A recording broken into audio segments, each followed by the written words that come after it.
Good morning, everybody. It's Saturday, and I had a little blip of an analogy that popped into my head as I was sitting here reading some things on the internet and wanted to share it with you. And it begs the question, and this is for me, what is your next mountain to climb? Or do you have a mountain to climb? Or get yourself a mountain to climb. Wherever you want to sit. Depends on where you're sitting in your life as you decide what it is that you need to be doing.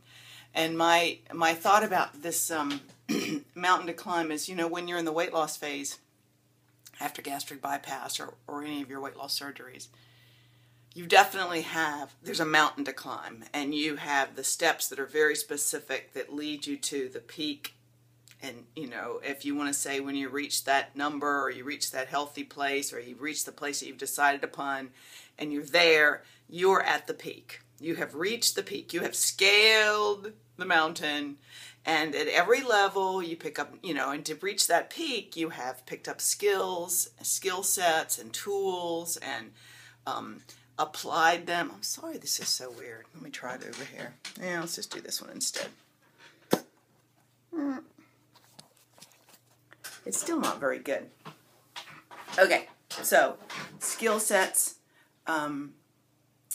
tools, made them applicable, embraced them, and have worked them into your life. Okay, so you push on. You're at the plateau. Remember, we hit those plateaus during the weight loss phase, but you get back up, and eventually, after a little time on the plateau, you reach back up. All right, enough analogy about reaching the peak. Well, so once you've reached the peak, what do? Well, very rarely do we stay up at the top of that peak because the air is so thin. And some of us come down a little bit to the encampment area of life. The encampment on just below the peak, not too far down. Not like we went all the way back down to the bottom of the mountain. We're not at the base. We're not at base camp starting all over again, but we've come down to, I don't know enough analogy about mountain climbing to give you, but so many hundreds of feet lower than the peak, where there's a little more of a comfortable area to spend the night, a little better yurt, a little less exposed to the elements, and you get a little comfy, and you stay in your yurt, and you're enjoying and then you start to get too comfortable, like in your weight loss maintenance phase or whatever. And you're using most of the tools that you needed to get to the peak, but not all of the tools are necessary anymore because you're so close to the peak that, what's your incentive to use the rest of the tools if those tools don't seem necessary because you're so far up, meaning that you're so far along that you have a normal body, although it might not be as strong or maybe as fit or as toned or as slender by a few pounds. Once you've come down from the peak to the one level down where you're living in your happy yurt place, and you use 90% of the tools, 95% of the tools you use very, very well, and some of them you don't. And you figure, where is your incentive? That's the hard thing, is where do you get that incentive to go back up towards the peak? You don't have to live at the peak, but you better be keeping the peak in view. And I think that what I asked myself was, what is your motivation for battening down the hatches? God, I love to mix my metaphors.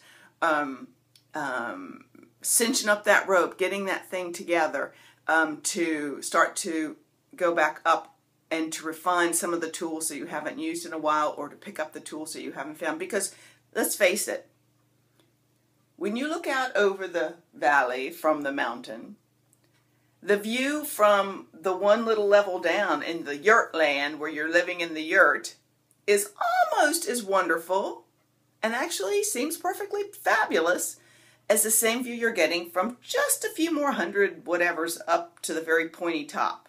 And the air's not quite as thin. It's not quite as hard to breathe. And so it's hard to find that momentum for,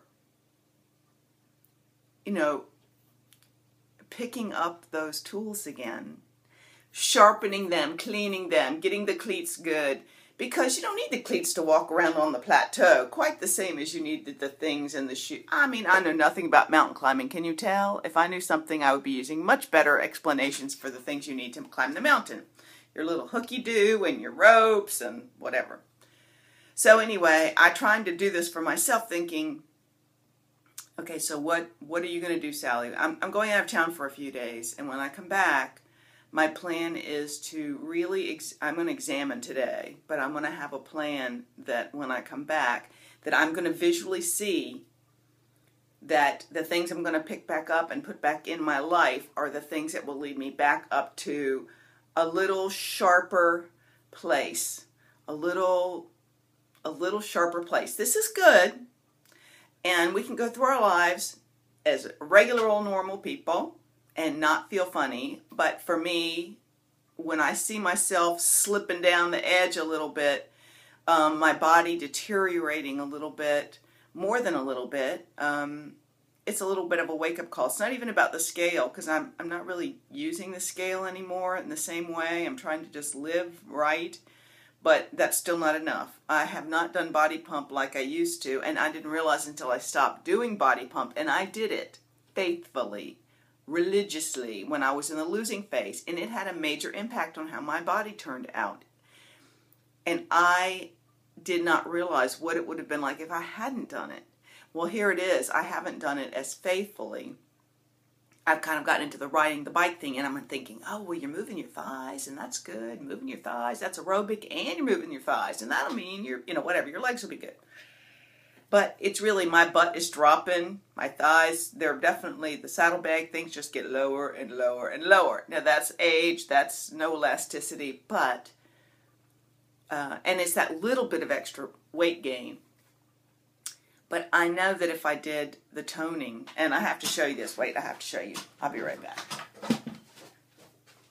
I had a wake-up call. Here I am. I was on Facebook yesterday, and I saw this. I don't know if you can see this. I printed it off. Here it is. This is Diana, Black Candy, Diana Moats. And it says, just do the damn squats. No, it says do the damn squats. And this is her. And I loved it. I said, this is what I need. I need a big poster of this. And because really and truly the squats are what you need if you've got the butt issues going on. So when I come back, I'm going to be very specific about picking up tools. And I just want to encourage you to see if there's anywhere else in your life where there are goals that you have met and then have just sort of become a little more, that little bit of a slippery slope just to get you down to the first level of the encampment, where the yurt is. And maybe it's time to, tighten up those tools and make another ascent, just to make sure you remember that you can do it. And that can be in any form that works best for you. I know that I need to do body pump. And it makes me feel strong, especially now that I'm going to get massage. God, you're so flabby. I want someone to say, hey, you got good tone. They used to say that to me when I would go to the store and some kid would see me, oh, you got good, Nobody says it anymore. So it's time for me to feel really strong, build my muscles as I age, and do my bicycle riding for my mental health and my aerobic health, and tighten up my food choices as far as really detoxing and embracing some new things to me, like I'm doing reading on fermented foods. Like they say, fermented foods are the best thing you can do for yourself. That's like sauerkraut and pickles, but you make your own. Kombucha, which is not something I've really drunk. My children have drunk it. They made it on the commune. It's a big thing. It's super, super good for you. I mean, it's super, super, super good. It's a fermented tea of some sort. I'm going to look into doing something like that. You see how excited I am about this thought, aren't you? And there's something called kefir, which I think you can buy in the store, but also you can make. And that's supposed to be really... So I'm thinking it's time to pick up some new tools and see just how far you can push this health envelope. And so that's the peak I'm planning on climbing, and those are the tools I'm planning on using. But it's not about the scale at the end. It's about Do you feel like when you're looking in the mirror, does that butt look a little better than it did for the last 6 months? Because I remember when I lost this weight, I had the tiniest rear end, and I'm like, I cannot believe my rear end can be that small. Now, granted, it's nice to have a little of it back, but I'm thinking, what happened? I got too comfortable in my yurt. So this isn't about gross regain. It's about, am I ready to fine-tune and pick up my tools again? So that's it. I guess that was way too long. I'll let you guys go. Just forgive me. And when I get a chance, I'll try to send some pictures or do a film from Geneva, Switzerland. I'm going to the Alps for a few days with a friend who knows the area, and we've got a super cheap flight. It's costing me maybe, I don't know, the flight was like 70 pounds, like $130 round trip to go to Geneva, Switzerland. We're renting a car. That's probably costing me about the same. And then we're just going to be staying with a friend of hers, and we'll see how that goes. So I'm going to see the Alps and some beautiful scenery, and that's what it's all about for me. So I'll see you guys later. You take care. Bye.